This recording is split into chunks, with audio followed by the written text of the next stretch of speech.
antes que nada, muchas gracias a todos por acompañarnos, Graciela por hacerte esos kilómetros, a la prensa que hoy aceptó este desafío que les proponíamos de hacer algo interactivo, un poco distinto, porque no es una conferencia de prensa, no es una charla, sino es algo interactivo y me parece que está bueno.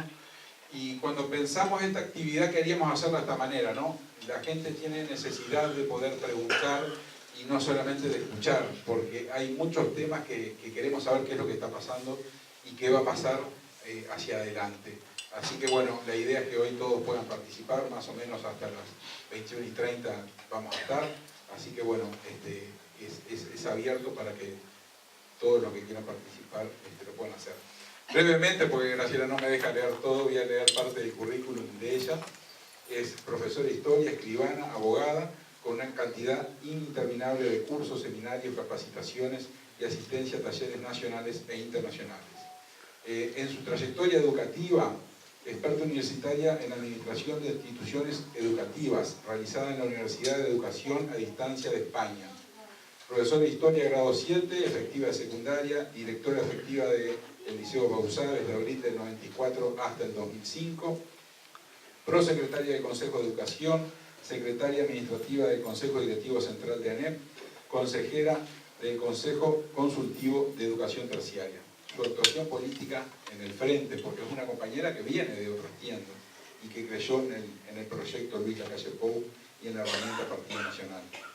Integrante del Frente Amplio desde su fundación, desde el 71 hasta marzo de 2013, fundadora de la corriente Unidad Frente Amplista, liderada por el senador José Germán Araujo, secretaria técnica del senador José Germán Araujo, secretaria técnica de la bancada de Democracia Avanzada. Desde el 2013 se incorpora al Partido Nacional, al sector Todos, liderado por Luis Lacalle Pou. En octubre del 2014 es electa representante nacional por Montevideo, y en febrero, con el periodo febrero 2015, febrero 2020, representando al sector Aire Fresco del Partido Nacional. Actualmente es presidenta de la Comisión de Educación y Cultura de la Cámara de Representantes, integrante de la Comisión Especial con fines legislativos de transparencia, lucha contra el lavado de activos y crimen organizado, integrante de la Comisión Investigadora sobre el Financiamiento de Campañas Electorales y asistente a la Comisión de Legislación del Trabajo. Creo que con todo ese currículum vamos a tener para rato bastante para preguntar y mucho para escuchar. Muchas gracias, Graciela.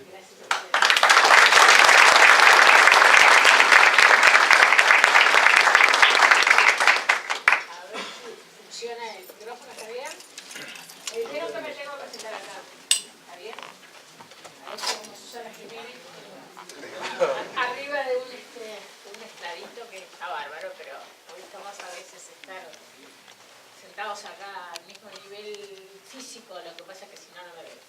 Bueno, buenas noches. De verdad que a mí me gustan las cosas interactivas, no me gusta hacer discursos, eso los hago en el Parlamento para hacer enojar a mis compañeros, los hago enojar bastante, porque les molesta que alguien que vino del Unión del Frente Amplio, desde su fundación, les recuerde todo lo que han traicionado, todo lo que han mentido, todo lo que han vulnerado el sacrificio, el esfuerzo de mucha gente que murió, fue torturada, vivió en el exilio, aparentemente vivíamos en libertad pero no estábamos en dictadura, y cuando se llegó al gobierno, yo soy un poco bromista para poder procesar esta desilusión, que me llevó un tiempo largo, no crean que fue fácil, pero sinceramente parece que hubiera una colisión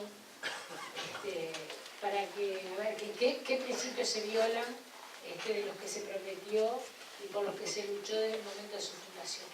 Yo tengo 64 años, o sea que en el momento del golpe de Estado tenía 20 años, viví muchos de los procesos previos y bueno, traté de ayornarme, traté de tener autocrítica, de darme cuenta cuando me equivoqué mucho, confié en gente que no tenía que confiar y soy de las que pienso que los partidos políticos no son iglesias y que los ciudadanos no somos feligreses, sino que tenemos que tener la cabeza muy abierta reconocer que los buenos no están de un lado y los malos del otro. Eso es un problema de naturaleza humana. En consecuencia, lo que importa son los proyectos, los líderes, los equipos, porque las individualidades somos perfectas y imperfectas como todos. Bueno, se trata de trabajar sobre los valores de la naturaleza humana. Después eso, nadie tiene patente de corso para creerse superior a nadie, ni que esté dueño de la verdad, en absoluto, todo lo contrario.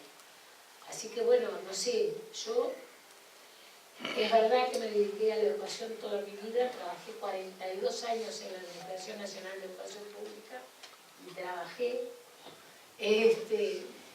pero a medida que uno va creciendo, siempre provengo de un hogar donde había mucho interés, muy humilde, hijos de inmigrantes, nietas de inmigrantes, muy preocupados por el país, pero muy orgullosos del Uruguay, de la República, de la democracia, y fui educada, si bien provengo de la presunta antes llamada izquierda, siempre en mi casa al menos, y yo así crecí, valoramos enormemente a la República y la democracia. De hecho, soy profesora de historia y de no venir de ninguno de los partidos fundacionales, de alguna manera puedo tener el placer de admirar a líderes de los distintos partidos, no solamente los fundacionales, otros partidos más pequeños que de pronto te ascendieron menos, pero que también hicieron mucho por el país. Yo siempre fui saravista, dijera Elvis, sos la única persona que podrás decir que sos saravista, sereñista, y sos estás en el Partido Nacional y nadie te pega. Bueno, porque es verdad, siempre fui saravista, me recibí con una monografía sobre Aparicio Saravia con la tutoría de Pibel Devoto, o sea que de verdad siempre fui saravista. Había que investigar con Pibel Devoto, no eran recortes y pegues, había que meter 2 años en el Museo Histórico, porque él era el director antes que lo destituyeran. Y bueno, creo que este Uruguay lo construimos todos, los partidos fundacionales en especial, no en vano, son los partidos más antiguos de la historia de la humanidad. No hay país en el mundo que tenga partidos que tengan 182 años como los nuestros. Eso es una fortaleza enorme. Y por primera vez, entiendo yo, estamos enfrentados a una coyuntura que ya no es si somos blancos, colorados, nacionalistas, no fascistas, no fascistas del Frente Amplio, Partido Independiente, Novik, bueno, toda la gente que compone la oposición, estamos en una encrucijada como nunca el Uruguay estuvo, porque estamos enfrentados a una situación política grave. O sea, estamos gobernados por sectores que se han quedado con el Frente Amplio, que no estaban, que además eran opositores al Frente Amplio, y que pertenecieron y fueron dirigentes de la guerrilla que llevó al Uruguay a la dictadura. En consecuencia, estamos en la coyuntura más importante de la historia moderna del Uruguay. Estamos por primera vez, porque los avatares, es decir, es el tercer gobierno que ganó el Frente Amplio, con mayoría absoluta, pero el proceso de deterioro que se ha llevado al país en varios aspectos nos han puesto al borde entre la República y el populismo. O sea, la República y algo muy parecido a Venezuela. Y miren que no estoy exagerando. Así que bueno, quiero que me pregunten, que me digan qué es lo que más les interesa que yo puedo aportar, sea de los temas de educación, de los temas en general. Yo no sé de todo, por supuesto, de lo que no sé no hablo y les voy a decir que no sé. Pero, bueno, sí. Nosotros crecimos con la idea o convencidos de que la educación uruguaya era de las mejores de América y hasta del mundo, ¿no? Esos nos inculcaban en escuela y liceo. Y ahora ha decaído tanto, ¿no? Yo le pregunto, ¿dónde fue que nos perdimos? ¿Cuándo se nos quebró el chico de los uruguayos? La educación uruguaya, desde fines del siglo XIX, sin ninguna duda que fue de las mejores del mundo. escuchan. Sale la voz de directora del liceo. No se preocupe. A ver, supimos con la educación... ¿Apago este? Hola, ¿me escuchan? ¿Hola? ¿Me escuchan? ¿Me escuchan con este? Sí. Miren, yo dirigí 18 años un bachillerato que tenía 5.500 estudiantes. No necesité micrófono, necesité micrófono. Y no gritaba como me mostraron en el video, eso fue una excepción. Sí, la educación uruguaya era de las mejores del mundo. No en vano fuimos modelo en América Latina, no en vano fuimos modelo para muchos países que hoy nos recontra superaron, como Finlandia. Finlandia, que ahora está de moda citarla, es un país muy joven, nació con la Revolución Rusa, es decir, se independizó y ahí nació Finlandia. En la década del 70 Finlandia era un país atrasado, era un país donde la educación primaria apenas tenía 3 años de duración. Y bueno, y ahora están los primeros países del mundo. Singapur tiene 687 kilómetros cuadrados, 5,5 millones de habitantes. Casi no lo ubicamos en el mapa y es de los países que tienen la educación mejor del mundo, entre los 10 primeros. ¿Cuándo se nos torció el chip? Brevemente. Nosotros la crisis la empezamos en general, en Uruguay empezó la crisis en la década del 60, ahí se empezó a quebrar el modelo de la sustitución de importaciones, de todo lo que en realidad en un momento creímos que servía, pero que en realidad no nos estábamos dando cuenta que lo podíamos sostener porque los países centrales o los países poderosos estaban en guerra, la primera guerra, la posguerra, la segunda guerra, la posguerra, la guerra de Corea. Bueno, ahí empezamos a caer y se fue quebrando esa sociedad integrada que nosotros teníamos, y no es casualidad que en ese momento haya surgido la guerrilla contra un régimen democrático, porque el que diga que en el año 63 había dictadura miente. Y bueno, terminamos en la dictadura y en esos avatares fue muy difícil la década del 60, yo no sé cuántos sé que tengan mi edad, pero era difícil la década del 60, muy complicada, muy rica en muchos aspectos, pero muy confrontativa, muy violenta. Quebramos la costumbre de resolver los temas políticamente, después del siglo XIX, que nos tuvimos por la cuchilla. Lo quebramos en ese momento, después vino la dictadura, obviamente ahí se perdieron muy buenos profesores, que después fueron reintegrados, y con el advenimiento del régimen democrático, a partir del 85, parece que los uruguayos no hubiéramos aprendido nada.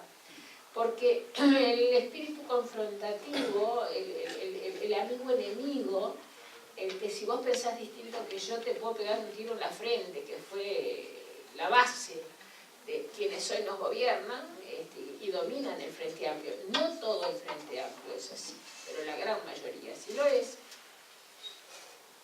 Cuando se empezaron a hacer las reformas necesarias en la educación en la década de los 90, primero por el doctor Gavito, después que Pibel Devoto rearmó el Códice de la Democracia del 85 al 90, después vino Gavito como presidente del Códice, después Germán Rama, y el Frente Amplio desde la oposición trancó las reformas. Y los sindicatos trancaron las reformas, sin proyecto alternativo.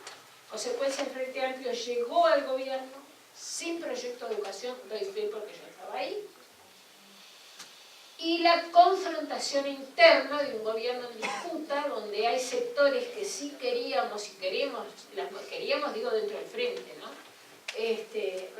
Las reformas educativas, pero la mayor parte no, porque son los que controlaron el Frente Amplio por fenómenos que podemos tratarlo en otro momento, pero para responder su pregunta, o tu pregunta, a mí me gusta tutear, con respeto me gusta tutear. Llegamos al 2005 con mucha plata, porque el país fue entregado en una buena situación económica, con una enorme deuda social. Pero teníamos superávit fiscal, teníamos una muy buena negociación de la deuda. Jorge Valle siempre decía que si su gobierno hubiera durado 8 o 9 meses más, el Frente no ganaba, porque el Frente ganó por el 1%, nada más, 16.000 votos fue la diferencia.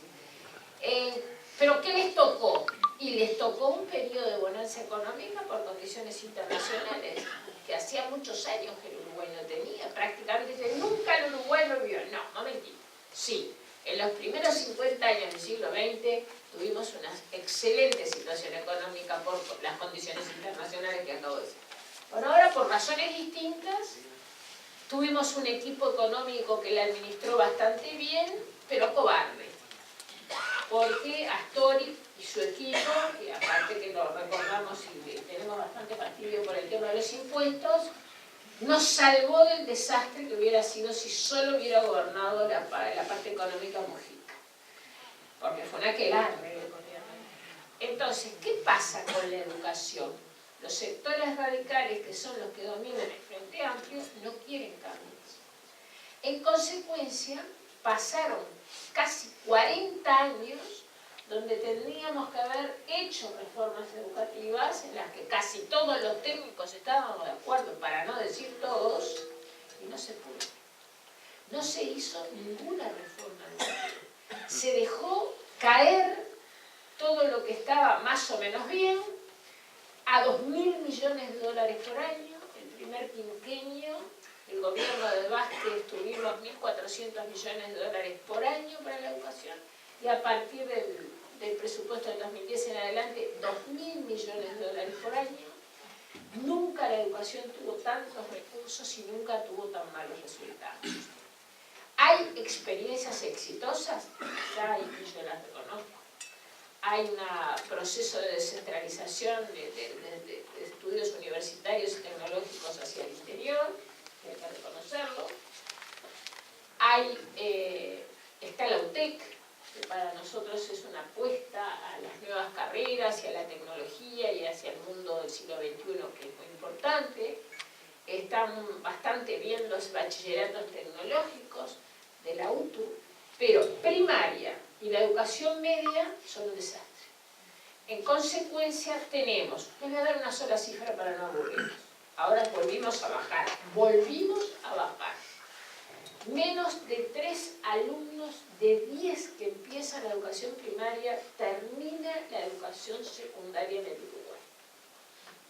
Somos el país de América del Sur que menos retiene estudiantes en la educación secundaria, cuando digo secundaria, perdón, en la media, UTU y secundaria. ¿Por qué digo América del Sur? Porque si nos comparamos con América Latina, solo superamos a Honduras, Guatemala y El Salvador. ¿Qué significa que los chicos no terminen la media, la educación media, que no tienen futuro? Y el país no tiene futuro. Porque la robótica, la tecnología, exige cada vez mayores años de escolarización y de especialización. Y efectivamente nunca estuvo tan mal la educación. El que diga lo contrario está ocultando la verdad, o porque no se dio cuenta, o porque no lo quiere decir. Reitero, hay experiencias aisladas exitosas, pero si la mayor parte de nuestros chicos no llegan a terminar secundaria, quienes llegan a la universidad, quienes llegan a la UTEC, quienes llegan a los bachilleratos tecnológicos terciarios, son una minoría. El resto. El otro día el decano de la Facultad de Ciencias Económicas, Rodrigo Arín, dijo una cosa que a uno le sacude el alma. El 20% de los chicos que llegan a la Facultad de Ciencias Económicas no conocen el idioma español. Entonces, es criminal lo que se ha hecho. Es criminal. Porque hemos tenido que sacar el sistema educativo sin dinero.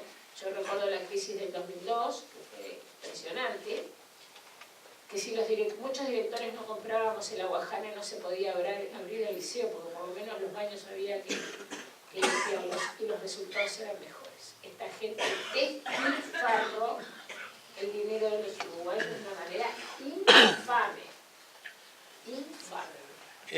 En el 2006 se hizo el congreso ese de Julio Castro, ¿no? Asambleas en todo el país, participaron padres, docentes, la sociedad toda, ¿no? Se hizo una síntesis que parecía que era el mejor camino para la educación. Sin embargo, usted estaba como docente, ¿no? Directora. Pero digo, no se aplicó nada de eso. Miren, los congresos que establece la ley de educación son reuniones, no sé qué pasó en el departamento de Salto, pero en el área metropolitana lo que fue, me encantaría saber qué pasó en Salto. Por eso es que igual el Partido Nacional decidió ir hasta el último congreso. El Partido Nacional, en la persona de Pablo de Silveira, estuvo en el congreso, en este último, porque hay que hacer uno por año, se saltearon algunos años. Pero termina siendo una reunión de militantes sindicalistas con el mate, con el termo y el mate, con el pegotín del cheo de la 609 y licencia peronista. Yo no sé si acá pasó eso, pero el Partido Nacional igual fue. El Partido Independiente no fue, pero Pablo da Silveira, que saben que es nuestro futuro ministro de Educación, cuando volvió a ser presidente, es un referente en educación. Yo a Pablo lo conocía antes de conocer a Luis. Soportó, creo que un par de días nada más, porque son los mismos que ahora están ocupando el liceo 18 para que no se hagan las promesas. Entonces, para sentarse y ver realmente la cara del Che, la 609, tomar mate y decir las mismas tonterías que la década del 60, que la década del 60 no eran tonterías, el mundo era distinto. Lo que pasa es que esta gente no entiende que el mundo cambió. Yo a veces les pregunto, y lo pregunto en sala, che, ¿ustedes se dieron cuenta que se cayó el muro de Berlín? No, lo tiraron en realidad. Lo tiraron porque la gente salió desesperada buscando la libertad. No puede seguir hablándose de izquierdas y derechas y de amigo o enemigo, después que se demostró que se cayó como un castillo de naipes lo que se supone que era, o se suponía que era la alternativa al mundo capitalista, liberal, democrático y de libre mercado. Están a los ojos a la nuca, pero bueno, sí, lo siguen teniendo. Esos congresos que fueron creados por la ley son como una manera de hacer creer que hacen participar a la gente, pero en realidad las decisiones, o las no decisiones en general, las toman las mismas personas. Doctora, usted en su alocución planteó la importancia que tiene la naturaleza humana, en toda actividad, ¿no? Pero en la política más que nada.